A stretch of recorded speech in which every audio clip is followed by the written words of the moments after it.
राज ठाकरे क्या कहते हैं मस्जिद से लाउड स्पीकर हटना चाहिए। भाई राज ठाकरे कौन होते हैं ये कहने वाले कि मस्जिद से लाउड स्पीकर हटना चाहिए। हाई कोर्ट के फैसले से खुश हूं मैं, ये बोल रही हूँ। हिंदू मुस्लिम मुस्लिम हो रहा नहीं खुश हुआ है। नहीं, वो तो अलग बात है। धर्म की राजनीति होती है, बीजेपी को घेरने की पूरी कोशिश की जाती है विपक्षी दल से। अब महंगाई के मुद्दे पर आप धरना करते जाइए कोर्ट में, आवाज उठाइए कोर्ट में।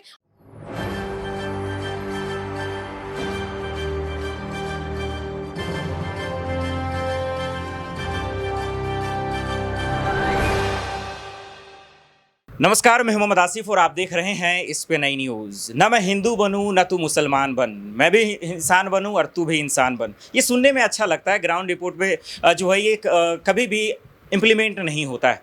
ज्ञानवापी मस्जिद पे जो भी आज कुछ हुआ है, जो तहखाने खुले हैं, एक से ये खुलासा हुआ है, काला सच का खुलासा हुआ, ये गोदी मीडिया में ही सुनने में अच्छा लगा। लेकिन इसकी हकीकत क्या है ये जानना बेहद ज़रूरी है कि वाकई में कोर्ट के आदेश के बाद जो सर्वे हुआ है उसमें क्या कुछ निकला, ये जानकारी करेंगे। हमारे साथ हमारे सहयोगी तमाम मौजूद हैं, आप लोग का बहुत बहुत स्वागत है।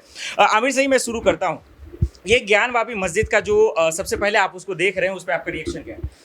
देखिए, जिस तरह से अभी हर चीज़ों को कंट्रोवर्सी की तरह पब्लिक के सामने पेश किया जा रहा है, ये एक मुद्दा है।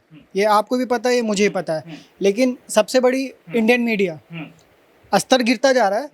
ठीक है, कहाँ थे और कहाँ चले आए, उस पर वो अपने स्तर पे बात नहीं करेंगे कि हम वहाँ से गिर के यहाँ चले आए। आंकड़ों के खेल का बता रहे हैं। देखिए, मैं बिल्कुल सहमत नहीं हूँ कि इंडियन मीडिया की जो इन्होंने बात की है, मैं इससे सहमत नहीं हूँ आसिफ। क्योंकि सीधा बात मैं कहना चाहूंगी, मीडिया जो दिखा रही है, भाई राजनीतिक दल है जो दिखाने की कोशिश कर रहे हैं। मीडिया का काम है सच्चाई दिखाना, और मीडिया क्या दिखा रही है, क्या दिक्कत है? सच तो दिखा रही है। देखिए, मीडिया हर बार कोई ज़रूरी नहीं कि सच ही दिखा रही है।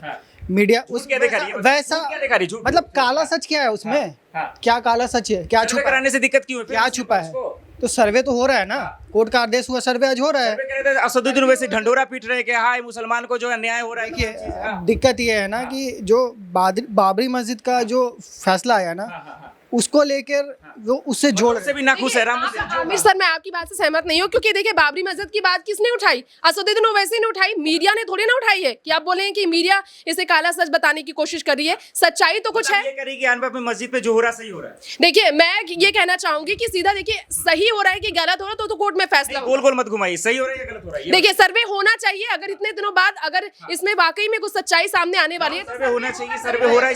मैं एक चीज़ और कहना चाहूँगा आसिफ सर, अभी ज्ञानवापी मस्जिद का फैसला है, अभी उस पर सर्वे होना चाहिए। अब जब ये खत्म होगा कुछ दिन के बाद, अब मथुरा में सर्वे भी होगा, देख लेना। मथुरा में भी सर्वे होगा, यानी देखिए, हिंदू मुस्लिम कराने की राजनीति हो रही है। देखिए, मैं इस बात से सहमत हूँ कि हिंदू मुस्लिम राजनीति हो रही है। मैं इस बात से बिल्कुल सहमत हूँ। क्योंकि ये राजनीति जो करने की कोशिश कर रही है, राजनीतिक दल कर रहे हैं, मीडिया वाले नहीं कर रहे हैं। और सीधा बात मैं कहना चाहूंगी, अगर वहां भी कुछ दिक्कत है तो जरूर होना चाहिए। जो आपने कौन कर रहा है, कांग्रेस या बीजेपी? देखिए, बिल्कुल दोनों मिलकर ही कर रहे हैं। मैं इसी कांग्रेस या बीजेपी, एक नाम बताइए। मैं सीधा यहाँ पर कांग्रेस का नाम तो मैं नहीं लेना चाहूंगी। क्योंकि देखिए, असदुद्दीन ओवैसी ने जिस तरह से हल्ला मचाया, तो वैसी करवा रहे हैं राजनीति। ज्ञानवापी मस्जिद पे राहुल राजनीति कौन करवा रहा है? देखिए, राजनीति सत्ता पक्ष कर रहे हैं। भाई शुरुआत महाराष्ट्र से होती है। राज ठाकरे क्या कहते हैं मस्जिद से लाउड स्पीकर हटना चाहिए। भाई राज ठाकरे कौन होते हैं ये कहने वाले कि मस्जिद से लाउड स्पीकर हटना चाहिए। राज ठाकरे कौन है? राज ठाकरे से देश चलता है क्या? भाई देश संविधान से चलता है। और संविधान में संविधान की बात क्यों कर रहे हैं? बीजेपी संविधान कौन सुन रहा है? जी देखिए, कोर्ट की बात तो सब सुन रहे हैं ना, तो मैं कोर्ट के साथ ही हूँ, समर्थन में हूँ कि कोर्ट का जिस तरह से कहाँ आमिर तैयार है? आमिर जैसे लोग खुश कहाँ है? वो खुश नहीं, उसका मुझसे कोई मतलब नहीं है। मैं खुश हूँ कि कोर्ट का फैसला है और सभी को सम्मान करना ज्ञानवापी मस्जिद पे आप खुश हैं? जी बिल्कुल, जिस तरह कोर्ट मुस्लिम हो रहा है वो आप खुश हैं? नहीं, कोर्ट के फैसले से खुश हूँ मैं, ये बोल रही हूँ। हिंदू मुस्लिम हो रहा खुश है? नहीं, वो तो अलग बात है। हिंदू मुस्लिम किया जा रहा है नेताओं के द्वारा। कोर्ट के फैसले की मैं बात करूँ, आप दोनों बातों को मिलाइए मत। बिल्कुल सही कहा, मिलाने की जरूरत नहीं। यहाँ पर कोर्ट देखिए, ना तो बीजेपी कोर्ट को चला रही है और ना ही कांग्रेस कोर्ट को चला रही है। कोर्ट का फैसला, मैंने बार बार कहा है, राजनेताओं से ऊपर है कानून। और कोर्ट क्या दिक्कत क्या है? कोर्ट का फैसला जो बाबरी मस्जिद के खिलाफ आया था, उसमें क्या था कि हम ये क्या बोलते हैं, धर्म के ऊपर ये जो है कि फैसला दिया गया था। ठीक है, तो जब कोर्ट का फैसला आया मेरा राहुल, तो फिर आप लोग बताइए ना, फिर बीजेपी के एक चीज बताइए भाई, सर्वे रोजगार को लेकर नहीं होना चाहिए, सर्वे महंगाई को लेकर नहीं होना चाहिए। जवाब दीजिए। बिल्कुल होना चाहिए। इसमें मैं कहना चाहूंगी, राहुल साहब ने गलत नहीं कहा।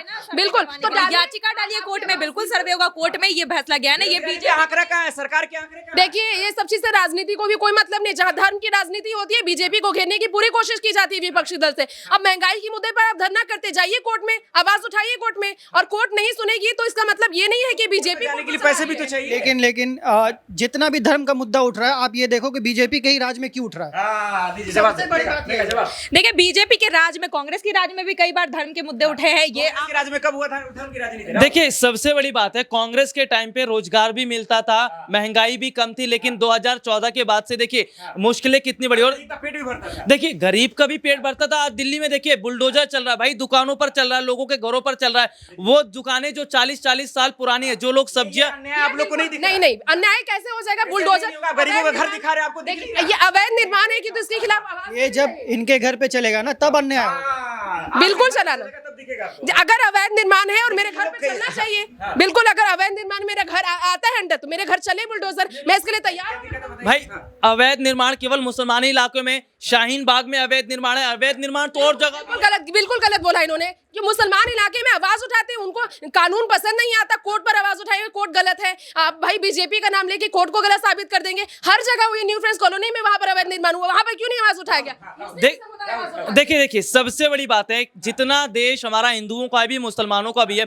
मजहब नहीं सिखाता आपस में बैर रखना। हिंदी हम वतन के, हिंदुस्तान हमारा। भाई देश को आजाद हुए 70 साल हुए, डॉक्टर एपीजे अब्दुल कलाम को हम नहीं भूलेंगे, वो भी एक मुस्लिम थे, देश के राष्ट्रपति थे, विज्ञान के क्षेत्र में उन्होंने काम किया। जवाब दीजिए ना, शाहीन बाग में जब बुलडोजर चलता काम क्यों नहीं करने देते भाई देखिए शाहीन बाग में जो बुलडोजर चल रहा है, इसमें सीधी गलती आम आदमी पार्टी की है और सीधी गलती सेंट्रल की है। भाई देखिए अमानतुल्लाह खान जैसे लोग आज मुसलमानों के साथ खड़े, लेकिन अरविंद केजरीवाल नहीं खड़े। सर की बात ही देखिए, बिल्कुल मुझे समझ में नहीं आ रही। आम आदमी पार्टी को दोष देते हैं फिर सेंट्रल को। ये भाई कहां से? आम आदमी पार्टी तो बिल्कुल सेंट्रल के खिलाफ है। फिर आप कहना क्या चाहते हो? आप सीधा बताइए क्या कहना चाहते हो? भाई अगर खिलाफ हैं तो अरविंद केजरीवाल को बात करनी चाहिए। दिल्ली के जहांगीरपुरी में दंगा हो जाता, अरविंद केजरीवाल कहते भाई ये तो सेंट्रल का है। शाहीन बाग में इतना बड़ा दंगा कुछ टाइम पहले हुआ, आधी दिल्ली जल गई। सेंट्रल बीजेपी पे सच के आमिर, सच के हिंदू मुस्लिम कौन करा रहा है? देखिए सच सबको पता है, आप इसको एक्सेप्ट करो या ना करो। वो मैं एक चीज कहना चाहूंगा बस, जब धर्म ना दिल से निकल कर दिमाग पे चढ़ जाए तो वो जहर बन जाता है। और अभी वही है, हमारे दिल में है, था, है और रहेगा। हाँ रहेगा। जब है सब लोग हिंदू मुसलमान खुश है, फिर हिंदू मुसलमान की राजनीति कौन करा रहा है? जी दोनों पक्ष के लोग करवा रहे हो। वैसे ही देखिए बीजेपी के नहीं है, लेकिन वो हिंदू मुसलमान की राजनीति कर रहे हैं, बीजेपी वाले भी हिंदू मुसलमान की राजनीति कर रहे हैं। तो यहाँ किसी एक नेता को मैं या एक पार्टी को टारगेट नहीं करूंगी, सभी पार्टी के लोग। अच्छा एक चीज बताइए, राज ठाकरे ने बयान दे दिया तब तो दिक्कत नहीं थी, आज ओवैसी अपनी हक की लड़ाई लड़ रहे हैं तो दिक्कत हो गई। अब आप बताइए, ये तो पॉइंट वाली है ना। जी राज ठाकरे का बयान वो भी गलत है, ओवैसी का बयान भी गलत है। मैं तो दोनों के बयान रही ना, आप ये कभी उधर जाते हो, उधर चले नहीं, एक साइड रही। एक साइड रहने की बात ही नहीं, गलत है तो गलत है सही है तो राज ठाकरे सही है, ओवैसी सही है। नहीं, दोनों ही गलत है, दोनों ही गलत है, दोनों। अच्छा एक चीज बताइए, नवनीत राणा को गिरफ्तार किया गया, राज ठाकरे को गिरफ्तार नहीं किया जाना चाहिए था, राज ठाकरे के खिलाफ कदम नहीं उठाए जाने चाहिए था, भाई नहीं उठाया गया।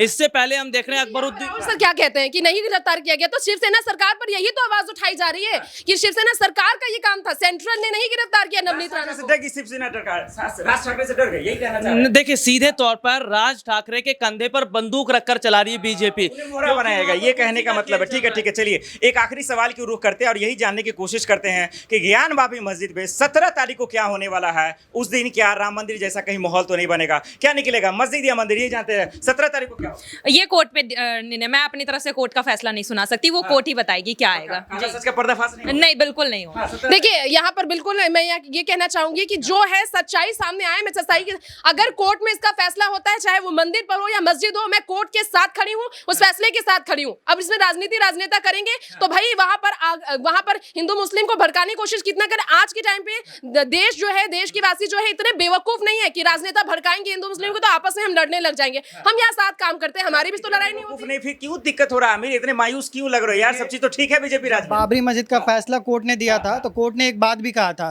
कि 15 अगस्त 1945 आज़ादी के बाद ये बाबरी मस्जिद को छोड़ के जितने भी धरोहर हैं, जितने भी, चाहे वो मुस्लिम के हैं या फिर हिंदू के हैं, वो जैसे थे वैसे ही रहेंगे। ये कोर्ट ने खुद कहा था, सुप्रीम कोर्ट ने कहा था। अगर इस पे भी अगर चल रहा है, सर्वे हो रहा है, वो भी तो कोर्ट चल रहा है। अगर सुप्रीम कोर्ट का हाई कोर्ट ही मतलब मजाक उड़ा रहा है, ये आर्टिकल शायद 91 है, ठीक है हाँ, तो अगर उसका ही उल्लंघन कोर्ट का ही कर रहा है तो फिर आप इसको 17 को क्या होगा? देखिए 17 तारीख को जो भी फैसला है, लेकिन मैं ये चाहूंगा कि अमन और शांति बरकरार रहे जैसे पहले रही है 2014 से पहले, क्योंकि आज 2014 के बाद अमन शांति नहीं है, ये कहना चाह रहे हैं आप? भाई 2014 के बाद कहाँ अमन शांति है? देखिए ये आप अपने मन में बैठा चुके हैं कि भाई मोदी सरकार है, आप मन में बैठा चुके हैं कि मोदी सरकार के खिलाफ रहना है तो कुछ भी भी कह दीजिए। क्या मन में बैठा रही है? मन में क्या बैठा? अच्छा भाई, देश के प्रधानमंत्री ये कहते हैं कि ऑफिस के बाहर जो पकोड़ा बेचता है वो रोजगार की है। भाई आप पढ़ाई पकोड़ा कैसे बचेगी? तेल महंगा हो गया, पकोड़ा कैसे देखिए अभी इस पर आवाज उठाने की जरूरत है, बिल्कुल। पकोड़ा अब ये कोई बात नहीं हुई कि पकोड़ा नहीं बचेंगे भाई, गरीबी वाली महंगा हो गया भाई। 50 रुपए पकौड़ा, तमाम चीजें महंगा हो गई। इसकी हकीकत यही है कि राजनीति अपना नेता चमकाने के लिए लोगों को बेवकूफ बना रहे हैं, यही हकीकत है। लेकिन ज्ञानवापी मस्जिद पे क्या कुछ होगा? आज 4 तहखाने खोले गए हैं, लेकिन इन तमाम चीज वहाँ मंदिर है कि नहीं, ये 17 तारीख को पता चल जाएगा। बहुत बहुत शुक्रिया आप तमाम लोग हमारे साथ जुड़ने के लिए। फिलहाल इतना ही। बाय खबरों के लिए देखते रहे SPN न्यूज़। नमस्कार।